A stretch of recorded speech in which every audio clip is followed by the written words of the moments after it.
ጠቅላይ ሚኒስትር ዶክተር አብይ አህመድ መረጃ ጠንካራ ሀገረ መንግስት የሚገነባበት ቁልፍ የሉዓላዊነት ምሰሶና የዚህ ዘመን ስትራቴጂያዊ ሀብት ነው አሉ። የመረጃ ሉዓላዊነት ለፖሊሲ ነጻነት በሚል መሪ ሀሳብ ኢትዮጵያ በመረጃና በስታቲስቲክስ የሉዓላዊነት ጉዞ ባስመዘገበችው ስኬት ላይ ያተኮረ ሀገራዊ ጉባኤ ተካሂዷል። ጠቅላይ ሚኒስትሩ በማህበራዊ ትስስር ገጻቸው ባሰፈሩት መልእክት እንዳሉት የመረጃ ትኩረታችን በቁጥር በሚገለጹ ውጤቶች ላይ ብቻ ሳይሆን ሰው ተኮር በሆኑና በዜጎች ህይወት በሚታዩ ተጨባጭ ለውጦችም ላይ መሆን አለበት።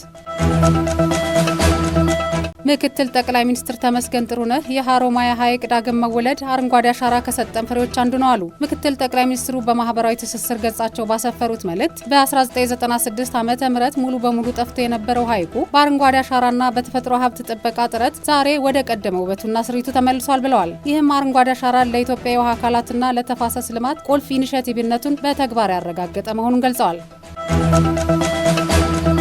በአፍሪካ ቀንድ ሰላምና ደህንነት ላይ ያተኮረ ቀጣናዊ ፎረም በሶማሌ ክልል ጅግጅጋ ከተማ ተካሄደ። መድረኩ ድንበር ተሻጋሪ ንግድና ኢኮኖሚ ትስስርን ለማጠናከርና የቀጣናውን ውስብስብ የሰላምና ደህንነት ፈተናዎች በዘላቂነት ለመፍታት ጉልህ አስተዋጽኦ እንዳለው ተነስቷል። በአፍሪካ ቀንድ ቀጣና ዘመናትን የተሻገሩ ችግሮችን ለመፍታት የነበረውን የቅንጅት ክፍተት በመስበር ነባራዊ ሁኔታን ያገናዘበና ትብብርን ማዕከል ያደረገ አዲስ የመፍትሄ አቅጣጫ መከተል አስፈላጊ መሆኑም ተመላክቷል።